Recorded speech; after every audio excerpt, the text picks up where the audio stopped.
being pretty, powerful, and purposeful, being a true testament that everything I've been through, am going through, and will go through has just been a blessing in disguise, and paving the way for Jasmine Lynn Enterprises to be known around the world. I'm an author, speaker, minister, Black mental health matters advocate, and God's voice for the millennial generation. I am Jasmine Lynn Pope, and I am turning my wildest dreams into the greatest reality.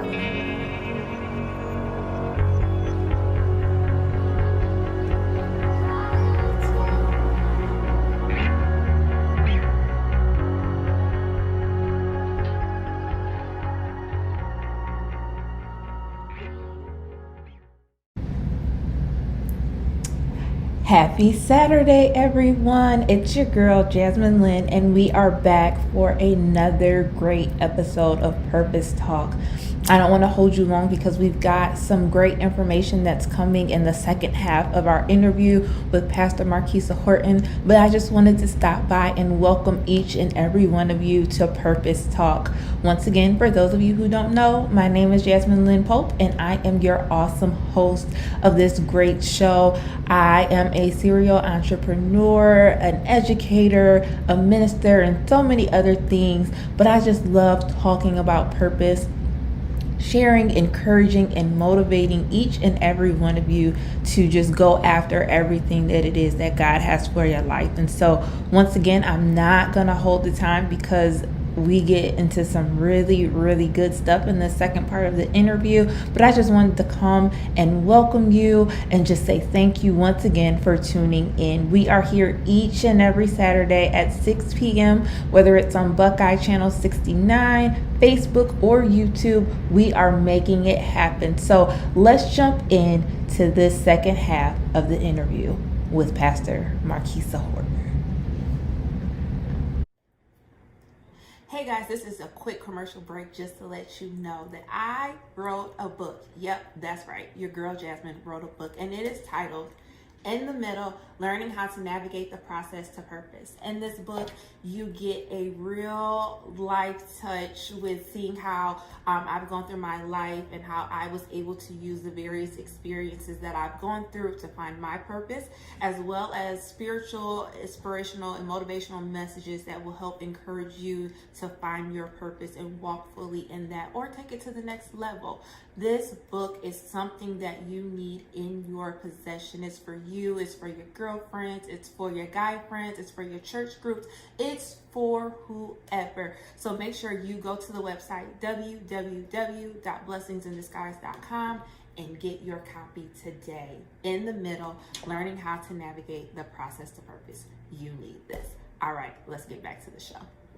And so that forces, once you get defensive, once you've been put, on the defense, you start looking for things to battle back with, and so you're looking for that fraudulent activity. Yes.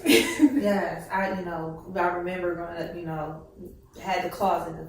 This section of the closet was your church clothes. This section of the closet was school clothes. This one was, this section was your play clothes. And, it just kind of created this identity that you had to be all these different people in different ways. And I really believe that time is, like you said, coming to an end where it's just learning how to be you, a true identity of you, with all of the components of who you are put together, right? And so, I'm not identified by my clothing because I'm a Christian, but I live in a manner that I'm a woman who cares about herself and wants to live out the word of God. And so that has changed in how my attire is. No, I'm not perfect because I'm young and I, find myself liking certain things that I might have to get told, you can't wear that to church. Okay, understood, because my life is different, right? But in a sense of just being like, well, you can't wear jeans to church.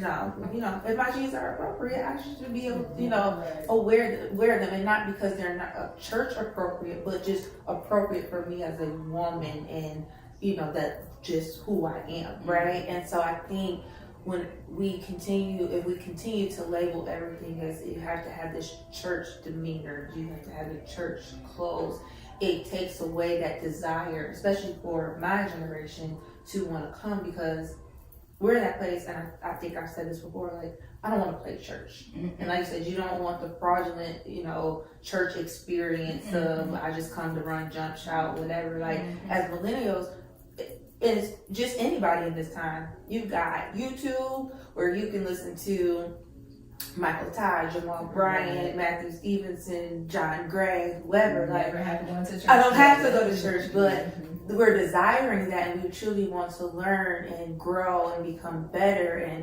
not have someone tell us, you believe this because I taught it to you, but I need you to show me, right? I need you to really break it down so I can see what it is that you're saying, what you mean, and how that I can apply it not only to my life, but then if somebody comes to question me, not that I have to defend it, but I can answer truthfully, which then helps my lifestyle, and then helps someone see my lifestyle, and they say, oh, well, maybe I should try that. Maybe I should see what that's about, right? How do you find yourself, what kind of things have you done to ensure that the voice of the young people is heard in your church? I use them. Yes. I use them. The best way to learn, they go through leadership training, which is not a quick class. We sit and we talk and we learn. And in that learning, it's not a lecture style learning where they're just sitting there being talked to. They participate in the teaching. They teach each other. We have real discussions. I don't limit them by saying, oh, if you're going to be the minister of music, you have to wear this suit every week, or I'm not putting these outward expectations on them, and therefore they can't stopping them or preventing them from being used by God. And so that's how we get them involved. And then young people come because young people are there. They call on each other. And God just showed me that there are too many, I'm not going to say so many, but too many, because one is too many, seasoned saints that aren't trained or prepared for anything, that can't pray a prayer, that can't preach a real sermon. They have these titles, and because they've never been used, they're not equipped. What happens when a church loses a pastor, a church that has hundreds of members, and they have to go all outside looking for a replacement for a pastor? Why is that? It's because we aren't training, we aren't using what we already have in-house. And God just showed me that I have to equip and I have to train our young people. We're raising up a generation of people that God has poured out His Spirit on them. So who am I to put a cap on them? Why wouldn't I want to train them and use them and show them the giftings that lay in them? I feel like I'm preaching now. It's natural, right? But I love that you talked about that. And so, as you were talking, it was kind of making me think about what has your journey been like, because I know you are in a Baptist church where typically women, don't do what you do and go to places that you go and all of that type of stuff, right? So what has been your journey to get to where you are now, and how does that impact you once again as you look to reach the generation coming? I think I stated earlier that I didn't seek out being a pastor. God definitely pushed me into it. And when He pushed me into it, He pushed me into the church that I grew up in, that I never saw women in the pulpit. And even when I left that church and I was ordained, when I was called to minister, to be an ordained minister, I still, if I went into some of the Baptist churches, sometimes I was told to minister from here, not up in the pulpit. And so when I was called to pastor at this missionary Baptist church, I thought that there would be all kind of conflict. I thought that I would have problems. But I have a deacon, I have a team that will knock you out about it. You say one thing wrong about me being a female pastor, and you have to deal with them. You don't have to deal with me. So I love it. But in addition to that, it became more in my journey, just like my life journey. Once we stopped focusing and didn't worry about who didn't accept us, who didn't want to fellowship with us, who wouldn't have us, and we weren't concerned about that, God just started surrounding me with people like Bishop Parker, you know, who is an old friend, but just when your brother come to you and say, I got you, with Pastor Brock, you know, with just so many people in the community, I have just been truly loved on. And my situation is unique because I was called to pastor, and my husband and I, we weren't married yet. We had just actually started talking, started dating. And so when he was called to come into the church to, when he was called to marry me, we started going into prayer about how, you know, to put him into office, install him as pastor. And when my husband was installed as pastor, I had this moment, this identity crisis, like, okay, so what does that mean to me? I didn't want this position, but now, okay, I accepted it, I embraced it, I'm working hard in it. So what happens to me now? I don't even think I ever shared that with him, but that thought did go through my mind.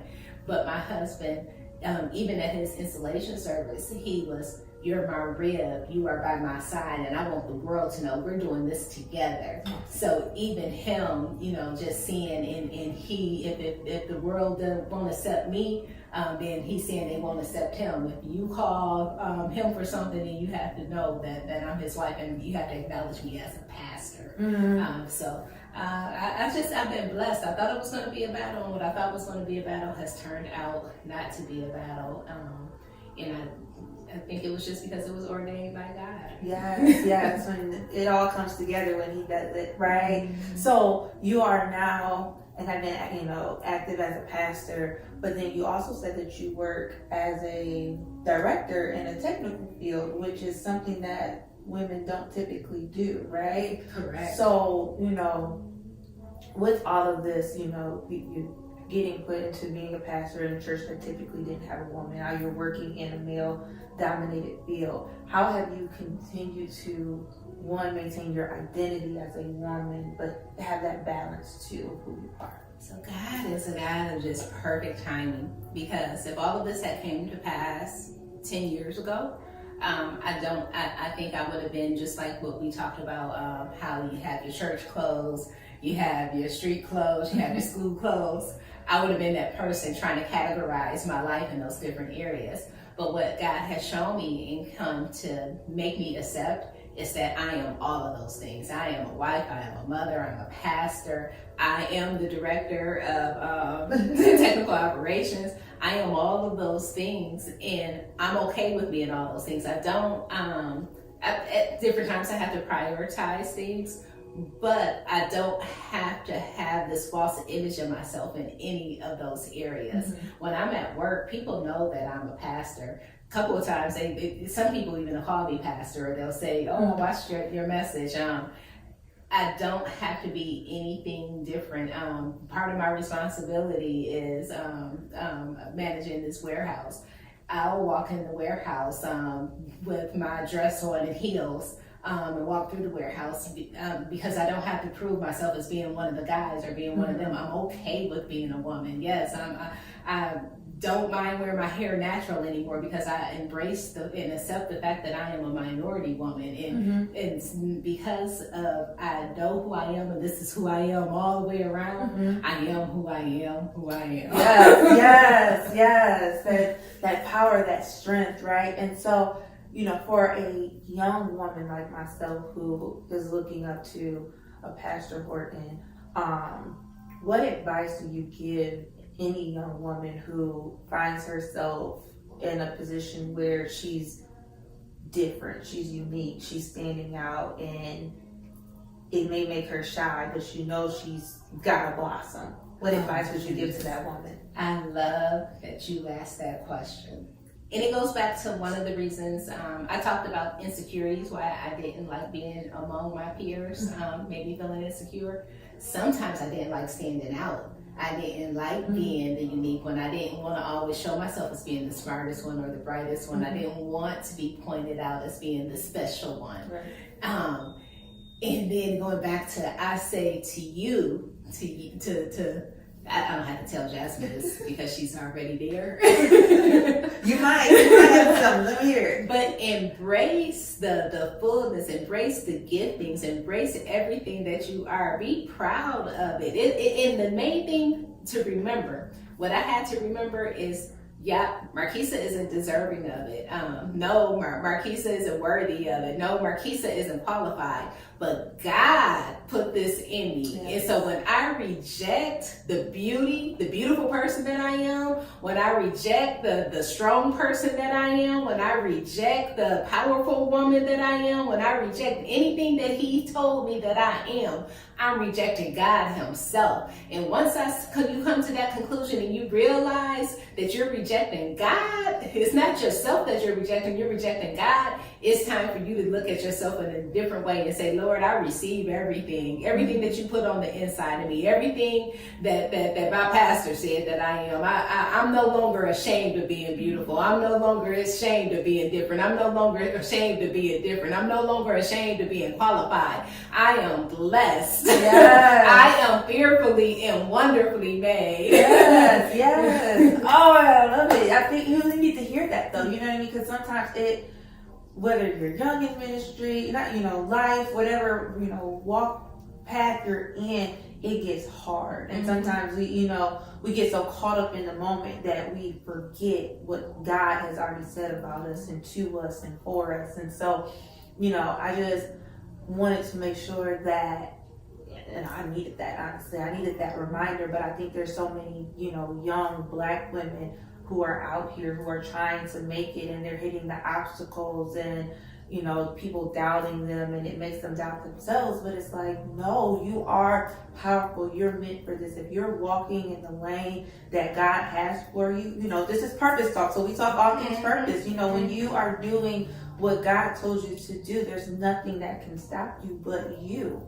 And so that comes with, putting those things into your mindset to really strengthen you, and remember that God told you you're the head and not the tail. You're above and not beneath. We don't need to get into the sermon about it, but just understanding that is what it really is. I think so many times, and like we talked about in the beginning, because we see the negative relationships among women and Black women specifically, that we allow it to we allow ourselves to be isolated and then stay in those negative mindsets, right? And so then that stops us or whatever in our purpose. So, for a young woman who finds herself in a place, kind of like I talked about in my book, you're in the middle. They're not at the beginning, they're not at the end, but they're in this place of uncertainty, and they're looking for someone who can help them. What characteristics, what values of a woman should they look for in order to find that? Good question. It's probably not the one that you it's not the one that you've been chasing after. It's probably the one that's been silently cheering you on. It's the one that's okay with being in the background. It's the one that answers that call in the middle of the night, that doesn't have to go on Facebook and say, oh, I talked to so-and-so and blah, blah, blah. It's probably that one that you look back and you realize that they've been there all the time. It's probably that they're there. They're all around you, but we seem to be attracted to... even as in relationships with men, we're attracted to those things that challenge us. Sometimes we're attracted to the things that's hurt or rejected us. So even as a female, we're looking to establish those relationships with our mothers that we didn't have. So we're attracted to that mother that don't even know how to love you, right? So we keep going after those relationships, and we miss the opportunity to see the things that God has placed in your life already. So you look for someone that's that silent cheerleader. You look for that one that's okay with, that doesn't have to get the credit for doing anything in your life. And I promise you that they're there. Yes. And I think that's been the beauty of our relationship is, we don't have to see each other every day, every week. We don't talk every week, but when we are together, it's meaningful. I know I can call you And like you said, I can talk to you about whatever it is I'm going through. And not that you're going to be a yes woman to me, right, you know, because right. when I called and I shared with you what I shared with you, that was the first thing that you made clear. And I, you know, I needed that and I respected that, because I don't need a lot of yes women in my ear. I don't need someone to be like, girl, you should have did da da da. No, give me what I need, and you did that. And I think that's important to know, you know, for any young lady who is out here watching this, or even, you know, an older woman who may be looking for a female to female connection, is that it's out there. Stop letting all of the shows and, you know, your girlfriend that had a negative situation with someone that they thought they trusted impact how you develop in relationships, because I was in that place, you know. I didn't want to trust, I didn't want to open up to anybody. I said I was done, I just figured it out myself. But on that peculiar night, you know, that night, God sent me someone that I can engage with and talk to, and, you know, she'll text me, I was just praying for you today. Oh, wow, thank you. I needed that. That's probably why I had that push in the middle of the day to keep going when my head was down, because there's somebody in the spirit that God has me connected to. So I just don't want anybody to feel like, you know, we as Black women cannot have good, positive relationships, because it's very possible. And it doesn't have to be, once again, you call in every day, every hour, and all of that stuff. But when you make the relationship work, the relationship works for you. And I would say that's another thing. Stop trying to create or recreate what we see on that mess called TV. It's entertainment. That's all it is entertainment.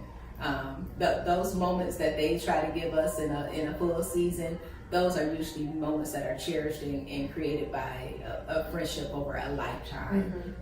Yes. You don't just bring people in on one season, take them out. Right. I mean, it happens, but it happens naturally, not because the ratings weren't good enough, for the viewers and all of that type of stuff. So as we kind of bring things to a close, I want to give you the opportunity to share any advice, words of wisdom, motivation that you have to our viewers. Okay. Before we end, I have to just acknowledge my brother, Bishop Randall Parker. One of the reasons why I think that we were able to connect is because he, as a leader, he didn't, and unfortunately this happens in the church where people feel like they take ownership of a person.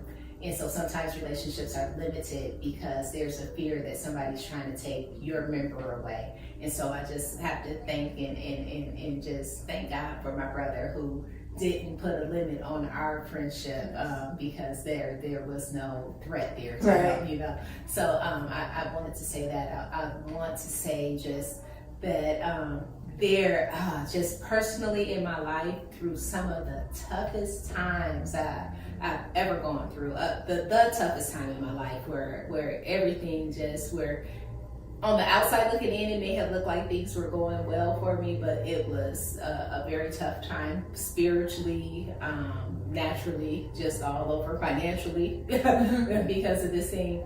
My girlfriends are what made me be able to push through.